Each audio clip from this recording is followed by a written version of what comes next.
Hello, Namaskar and Adab to all my friends from your friend astrologer and guide Irfan, once more with you from your very own channel Astro Assurance.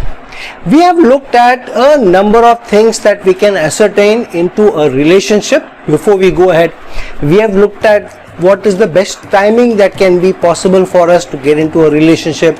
We have looked into what can be the looks of the person, the character of the person, the financial attributes of the person, how and where we may meet the person through a number of videos. However, one area which is very important is that is there a chance that we may get into a relationship with a person who is a weirdo or a toxic person, or into a relationship, as we say, a toxic relationship? Is there a possibility? Now, even before we go to look at the other person, whether the person is toxic or not, for example, when we start to get to know the person, and if we know that we are getting closer, maybe into more serious kind of a situation may evolve, then we may casually ask for the person's birth details, look at the horoscope, go for a horoscope matching, look at the common areas, the trouble areas and all that, and then we may think about it whether we really need to go forward. However, what if our own horoscope gives us a very high chance that we may get into a relationship which is maybe a toxic relationship because our horoscope has those placements? Now, what do we do with our horoscope placements? If it's the other person, we can refuse the person because we feel that the person is or the person's placements are not complementing ours.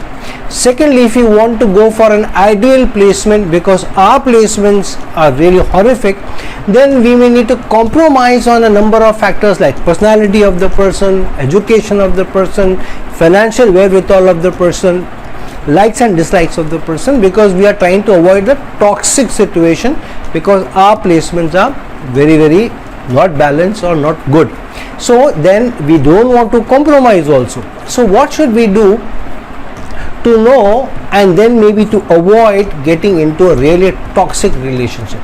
So firstly, what are the placements which are important for us to know in our horoscope, from which we may be able to judge whether there is a chance that we may get into a relationship which may be termed as toxic. For example, if you have Rahu and Mars in an Angakaraka dosha in the 4th house, a fiery dosha which may tend to burn up the areas of the house that it is placed in. So Angakaraka dosha in the 4th house may tend to burn up the harmony, the peace, the happiness in the home. And if for a woman, if she has a retrograde Jupiter while she has an Angakaraka dosha in the 4th house, which means the chance that the relationship may turn toxic is very high. On the other hand, for example for a man, if a man has a debilitated Venus but has the Vish dosha, Saturn and Moon in the 4th house or in the 7th house, then to the peace, the harmony, the marital relationship may be under a red flag. Then Ketu in the 4th house, denying peace, harmony, happiness in the home, and two conflicting planets, Mars and Saturn, both go into the 7th house. So what does the conflicting situation do? Mars wants to go ahead, Mars wants to go strongly ahead to get a goal. Saturn says go it slow, you don't need to rush into so many things. So what happens is there are conflicting situations which may arise in our lives, and we ourselves may be conflicting whether to do it or not, whether to go ahead with a certain decision or not, and that may create friction in the household. Sometimes we feel yes, we should do this, we may even sign up for something only later on to regret and say no, I think we rush into something, we need to be more careful, we need to be more patient. Then the spouse says yesterday you were so gung-ho about it, what happened now? That can create challenges, issues with the person. With the spouse may say you never seem to be able to make up your mind. Yesterday, one day you are okay, next day you are not okay. Are you a bipolar personality or something? Or if you have, say, Sun and Mars in the 4th house, extremely fiery energy, and Saturn in the 7th house, where Saturn is either retrograde or Saturn is even debilitated. For example, for a Libra ascendant native, Saturn gets debilitated in the 7th house in the sign of Aries. And then you have exalted Mars in the 4th house, very high fiery temper, and Sun also placed there. But Sun here is placed in the sign of an inimical sign, which is Capricorn, and Sun will be creating trouble here, especially with fiery Mars. Then if you have Ketu and Mars in the Lagna, Rahu in the 7th house, and any malefic getting into the 4th house, this also can create toxic challenges, because the person thinking with both Ketu in the Mars, maybe Mars will be pushing you to take decisions, take a certain career path, get into a certain financial decision. Ketu is negating those decisions. Ketu is putting a speed bump into your decision making in you going forward. So what happens? You are most of the time frustrated. You are not somebody who is gung-ho about life, and then that frustration comes out in the home. And because Rahu is in the 7th house, your expectation from spouse is high. You expect the spouse to be more patient, more calm. Maybe something else also from the spouse, maybe expecting the spouse to take up more financial responsibility, or responsibility of the home, or responsibility of the kids, because you are frustrated in your life, in your goals. So that may also create a challenge, especially if there is a malefic also in the 4th house tearing up the peace, harmony of the home. On the other hand, if you have Ketu and Moon in the Lagna and Rahu and Mercury in the 7th house, what does Ketu do? Ketu will take away the high emotionality of the Moon. Either it will bump up the Moon's high emotionality, making the person, that means you, extremely emotional or extremely cold-hearted, which means you are so cold, nothing really shakes you up. Something really serious has to move you very emotionally.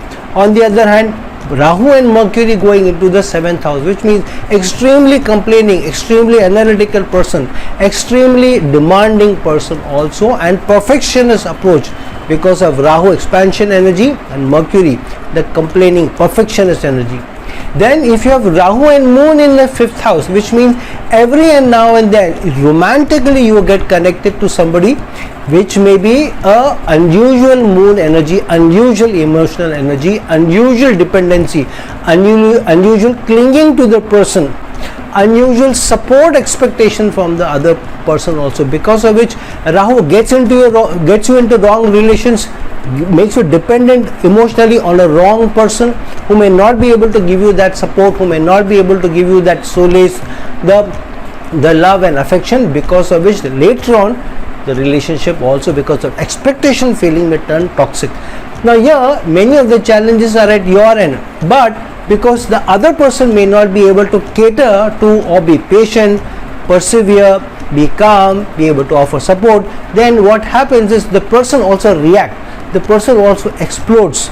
Then the relationship turns toxic, because your expectations are different, your needs from the relationships are different, your emotional succor that you need from the relationship is different, but the person is not able to cater to it. Then what happens? Because the person is not able to cater to it, you are on a different tangent, then the relationship starts to tear at the seams, and then the boat is rocked, and the emotional bond is not strong enough, and then the bond may also break.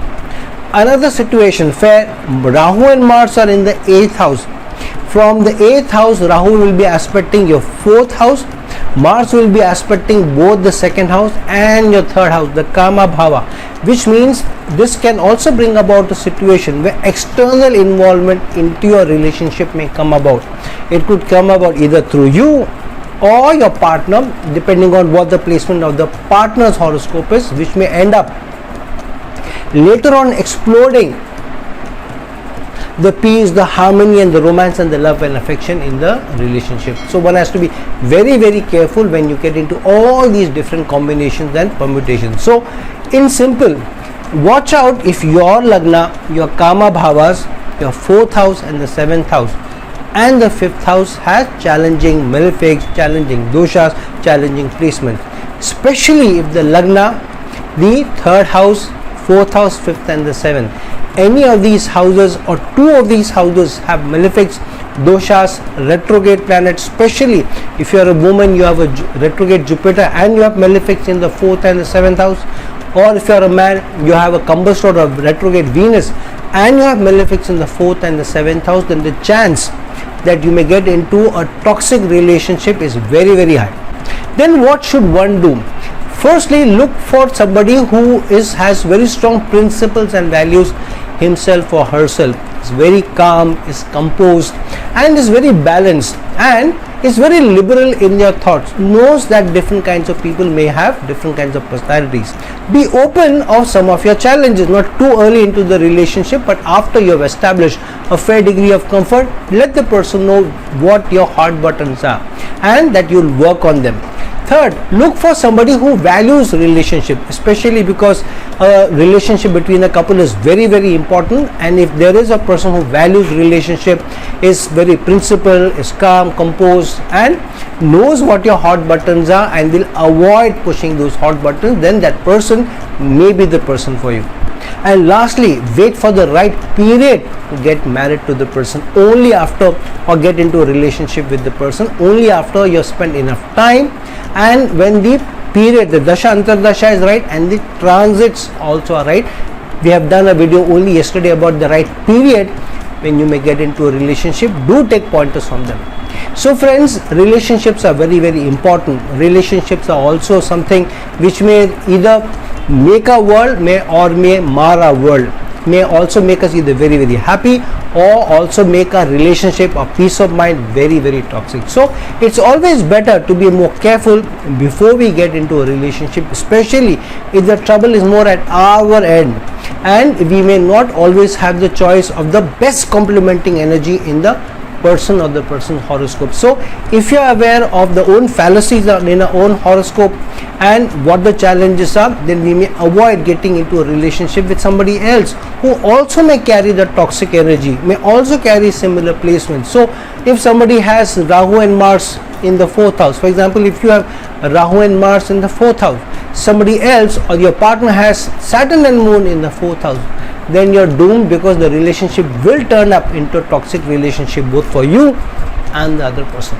So look before you leap, ensure that you are taking care of what placements you have, what could be your hot buttons, what could be your weak areas, and you work on your patience, you work on your personality, you work on your thinking, and at the same time also try and find a person who's more balanced and doesn't have the same toxic energy, so that your chances of getting into a toxic relationship are fairly reduced. So friends, like this video, share this video, and if you're looking for a personal consultation from me, please reach out to me, the link given below. Till some other time, some other video, this is your friend astrologer and guide Irfan signing off. Ciao.